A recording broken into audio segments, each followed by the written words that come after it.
Nouvelle édition de la rédaction, merci d'être au rendez-vous. À la une de l'actualité, le président turc Recep Tayyip Erdogan reçu par son homologue russe à Saint-Pétersbourg. Après 9 mois de crise diplomatique, objectif renoué avec Vladimir Poutine. L'ONU appelle à une pause dans les combats à Alep et à un accès immédiat aux quelques 1,5 million d'habitants qui risquent d'être totalement assiégés dans cette ville du nord syrien. L'élection présidentielle se tiendra sous peu. Déclaration ce mardi du ministre de l'Intérieur Nourad Machnour qui s'exprimait à l'ouverture des travaux du Conseil national des entreprises à l'hôtel Monroe à Beyrouth. C'est son premier déplacement à l'étranger depuis le putsch manqué du 15 juillet dernier. Le président turc Recep Tayyip Erdogan a été reçu ce mardi par son homologue Vladimir Poutine à Saint-Pétersbourg après 9 mois de crise diplomatique. Nous tous voulons rétablir le dialogue et les relations russo-turques, a déclaré le locataire du Kremlin après une poignée de main entre les deux dirigeants. Depuis novembre, les relations entre les deux pays ont été orageuses. La destruction d'un avion de combat russe par l'aviation turque avait provoqué une escalade entre Ankara et Moscou. Renouer donc avec la Russie, un enjeu diplomatique pour un président turc critiqué par l'Union européenne et les États-Unis. Si ce rapprochement entre la Turquie et la Russie inquiète les Occidentaux, eh bien, il est cependant salué par les Turcs, du moins par une partie de l'opinion turque. À Istanbul, les habitants de la ville espèrent bien que ce rapprochement aura un effet sur l'économie du pays. Laure Wagner et Florent Rodeau nous en disent plus. Nous ne sommes pas à Moscou, mais bien à Istanbul.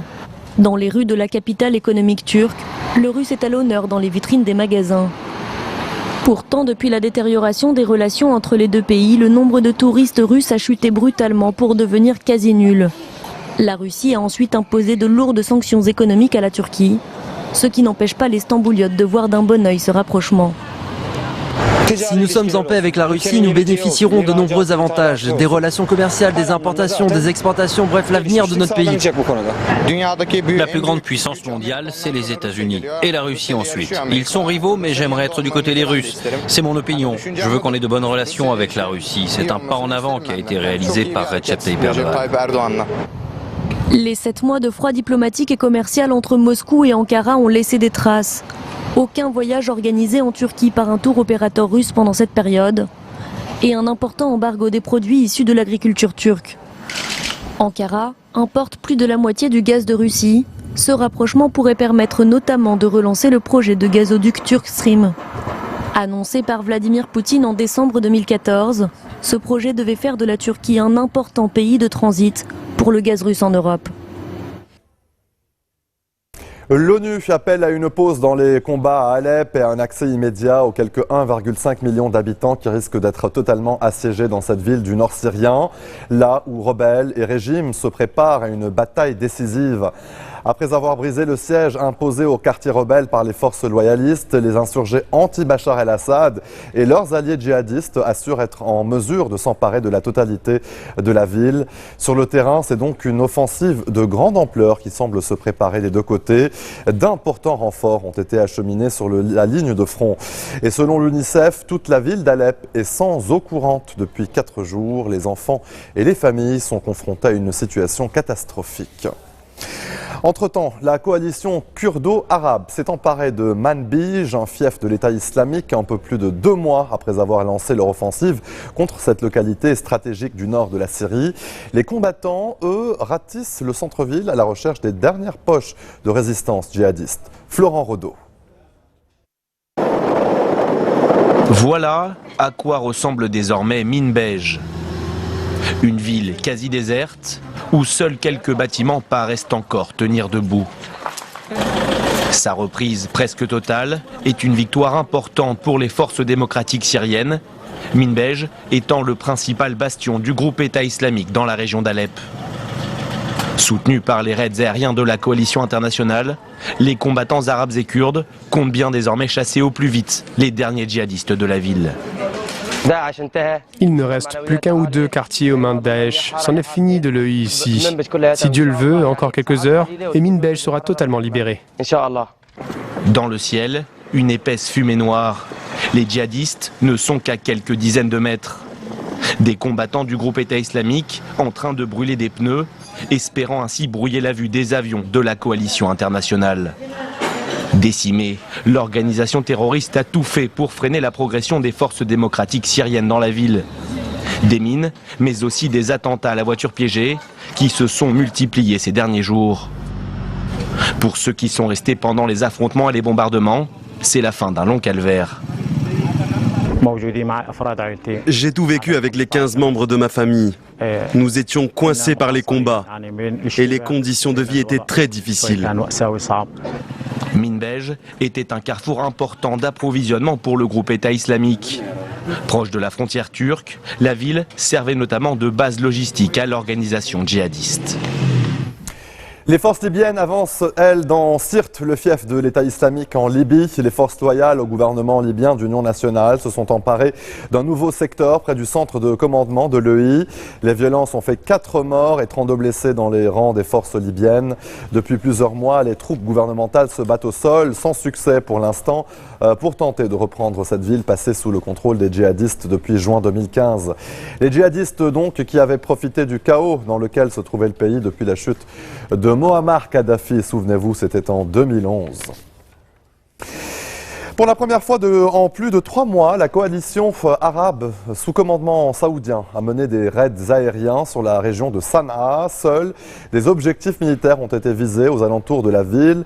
Des bombardements qui ont entraîné la fermeture de l'aéroport de la capitale yéménite pour éviter tout risque à la navigation aérienne. La reprise des frappes à Sanaa intervient moins de 72 heures après la suspension sans aucun progrès de négociations de paix qui avaient rassemblé pendant 3 mois et demi au Koweït des représentants rebelles et gouvernementaux.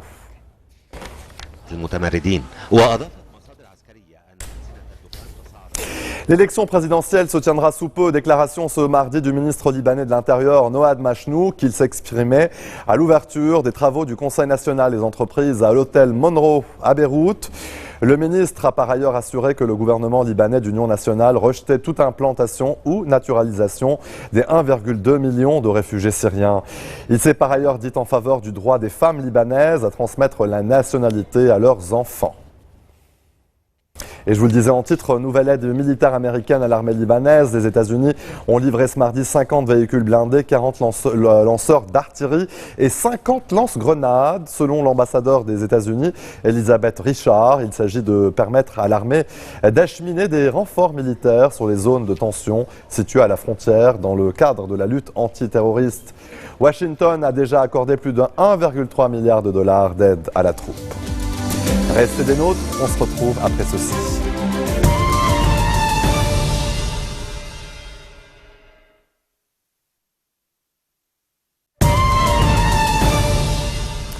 Retour sur le plateau de l'info, beaucoup de salles d'audience sont vides aujourd'hui au Pakistan. De nombreux avocats ont décidé de ne pas participer aux audiences pour protester contre l'attentat suicide qui a eu lieu hier à Quetta et qui a fait au moins 70 morts, dont beaucoup de leurs confrères. La colère gronde dans le pays. Les Pakistanais reprochent au pouvoir de ne pas en faire assez pour les protéger. À Raphaël Vivant. À Quetta, l'heure est à la prière. Une prière en hommage aux dizaines de victimes de l'attentat suicide. Après l'émotion, place à la colère.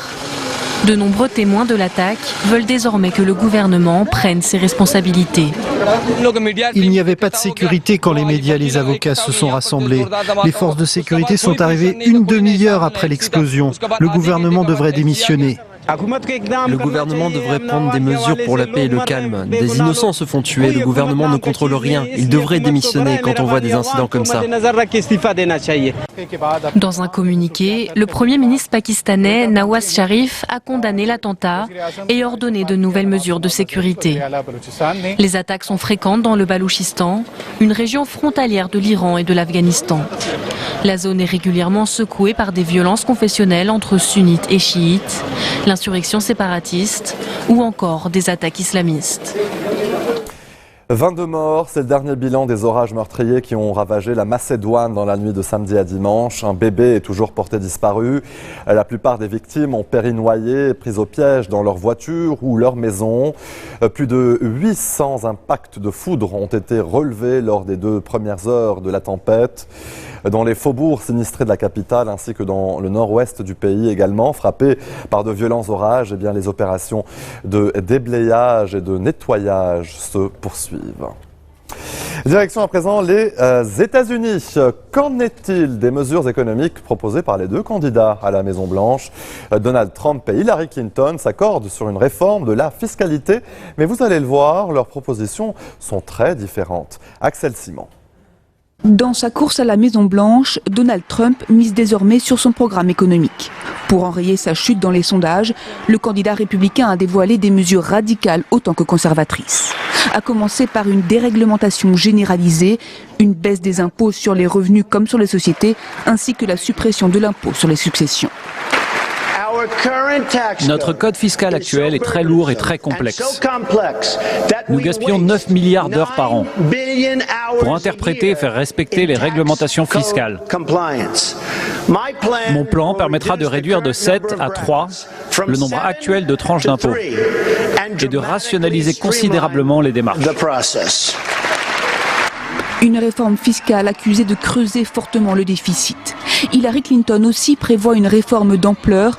Pour la candidate démocrate, les baisses d'impôts doivent cibler les foyers les moins aisés et aider les entreprises à se développer. En injectant sans cesse de l'argent dans l'économie, on ne contribue pas à sa croissance. Cela n'aide pas la majorité des Américains, mais l'infime partie la plus riche. Eh bien, nous sommes sur le point de renverser ça. On va faire en sorte que les plus aisés paient leur part d'impôt pour changer.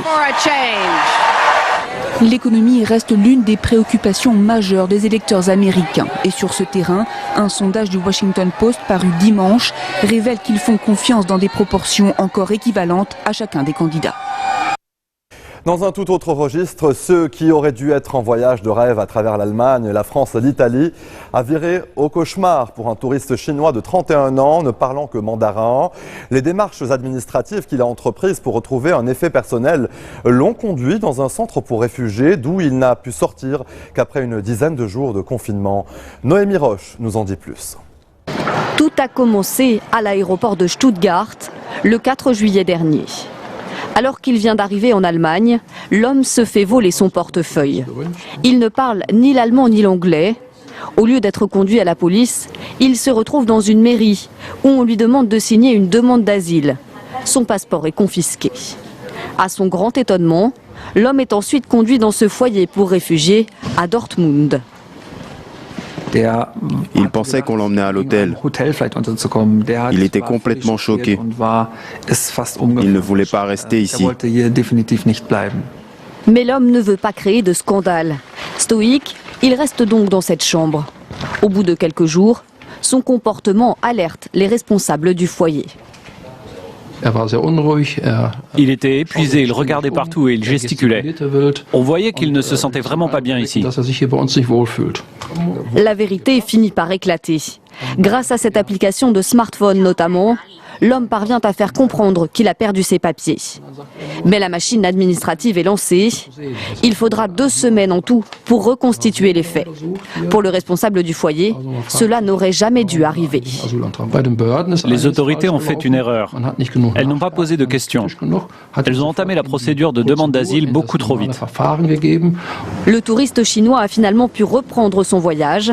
Pas rancunier, il a simplement avoué qu'il avait imaginé l'Europe autrement. C'est désormais officiel, Paul Pogba jouera désormais à Manchester United. Le club anglais a confirmé cette nuit l'information que tout le monde du football savait déjà. Le joueur français a été acheté à la Juventus Turin où il évoluait depuis 2012. Montant du transfert, attention, 105 millions d'euros, du jamais vu dans l'histoire du football. Pour Pogba, eh bien, c'est un retour car il a déjà évolué chez les Red Devils entre 2009 et 2012 avant de rejoindre le championnat italien.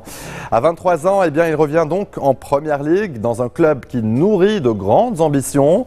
Manchester United a un nouvel entraîneur, José Mourinho, un nouvel attaquant vedette, Zlatan Ibrahimovic, et donc un nouveau milieu de terrain, Paul Pogba.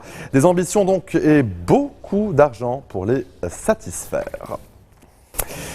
Et avant de se quitter, un dîner dans le restaurant du chef italien Massimo Bottura, considéré comme le meilleur du monde, coûte 600 €. Mais l'homme a lancé un projet novateur.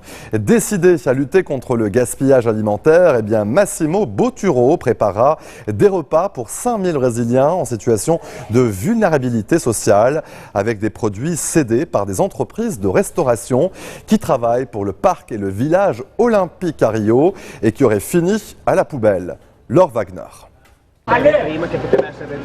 Massimo Bottura est considéré comme l'un des meilleurs chefs du monde. Pendant les Jeux Olympiques, il a décidé de mettre son talent au service de la lutte contre le gaspillage alimentaire pour offrir des repas gratuits aux Brésiliens les plus démunis. Nous allons construire une nouvelle tradition. À travers leurs connaissances, nous ferons comme nos grands-mères qui ne jetaient rien. Avec la nourriture qui serait jetée, nous allons permettre de rendre visibles les invisibles. Avec le chef brésilien David Hertz, ils ont mis sur pied un restaurant éphémère qui ouvre ses portes ce mercredi dans le quartier de Lapa, au centre de Rio. De nombreux chefs renommés viendront leur prêter main forte tout le long de la compétition. Ces chefs ne se font pas payer. Ils payent tous leurs billets pour venir au Brésil, cuisiner à Lapa pour des SDF, des personnes LGBT, les jeunes de la rue. Et pour cela, on s'associe à d'autres organisations locales. Le terrain a été cédé gratuitement par la mairie pour 10 ans. Après les Jeux, le restaurant sera transformé en une école de cuisine qui sera ouverte au public à l'heure du déjeuner pour continuer d'offrir le repas du soir aux SDF. Et voilà, c'est sur ces images que l'on se quitte. Tout de suite, le rappel des titres. Le président turc Recep Tayyip Erdogan a été reçu ce mardi par son homologue russe à Saint-Pétersbourg après 9 mois de crise diplomatique. Objectif, renouer avec Vladimir Poutine. L'ONU appelle à une pause dans les combats à Alep et à un accès immédiat aux quelques 1,5 million d'habitants qui risquent d'être totalement assiégés dans cette ville du nord syrien. Et l'élection présidentielle au Liban se tiendra sous peu. Déclaration ce mardi du ministre de l'Intérieur Noad Machnou qui s'exprimait à l'ouverture des travaux du Conseil national des entreprises à l'hôtel Monroe à Beyrouth. Merci de votre attention. L'info continue sur notre antenne.